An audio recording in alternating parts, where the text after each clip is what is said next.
some really interesting responses to the questions thus far. Now, before we open up for questions from you as our audience, I'm just going to ask Mark just to perhaps share his key messages from the discussion thus far, and how they resonate and link perhaps to some of the elements of his recent research. Mark. Yes, thanks, thanks, Alan. I think one of the really interesting things, I think trust is one of those areas that's really difficult to nail. And that's one of the reasons that I researched it. I mean, it's the oil that makes B2B relationships work and deliver mutual value. It's been really interesting to hear some of the key words that have been used during this last 30 minutes, because they're all areas that came out of the research around empowerment, entrusted, employee commitment, courage. They're all those areas.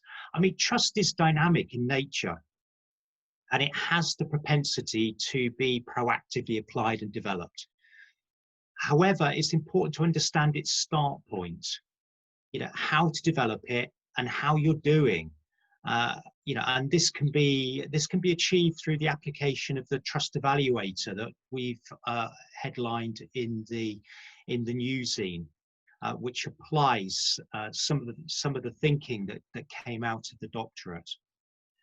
And more importantly, today we're hearing from 3 leaders. And trust in a business-to-business context starts through the tactical and strategic intentions that are derived through the board and the leadership team. And they set the tone and they set the direction to the rest of the organization, its customers and its suppliers. So it's pretty important as a leader or board or a leadership team to understand how trust works and how it develops. So again, we've got a leadership workshop which helps develop that in a good way, not in a bad way. And I think to David's point around courage and around entrusted within a relationship, and I know that David Brown and Mumby alluded to it as well. In B2B, the account and customer teams are a crucial element in the mitigation of relationship risk. They are the courageous warriors to a certain extent, bridging the relationship, and they're the enablers of mutual value creation. And I think it's also important that we understand that trust is actually different in early stages of relationship development, and it also has different levels that can be achieved through the lifetime of a customer relationship. And lastly, the last point I'll leave you with that came out of the research, which hasn't been uncovered previously, like a lot of stuff. Trust is different between a supplier and a customer. And it's different at levels of the organization. And so one size doesn't fit all in this respect and needs to be nuanced and understood in terms of some of those complexities.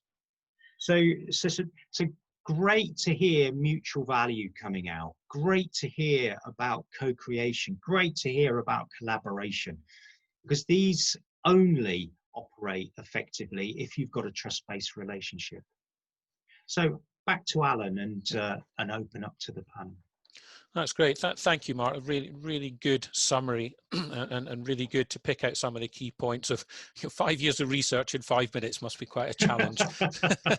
So it's been a really fascinating discussion thus far, and I think it's given us all a lot of food for thought. So what I'm going to do I'd just like to say a massive thank you on behalf of the team here at Customer Attune to all of our panel members for giving up their time to prepare and join us today. And also thanks to all of you for joining us as guests. If you'd like to get involved in a pilot of the Trust Evaluator, which does measure trust, which has been developed from Mark's doctorate, or you want to find out more about today's subject, please do get in touch with Mark or indeed any of the wider Customer Attune team.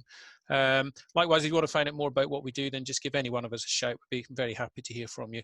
So we will prepare a short session summary, as well as a number of bite-sized videos from today's session. We'll post these on our website in due course. And again, just really, if you're prepared to do so and you would like to take part in a future panel, please let us know. We'd love to have some more guests on our panel discussions in the future. So I'd really just to say finally, thanks again for joining us today, and enjoy the rest of your day. And we hope to get the chance to meet some of you in person at some point in the future. Thank you.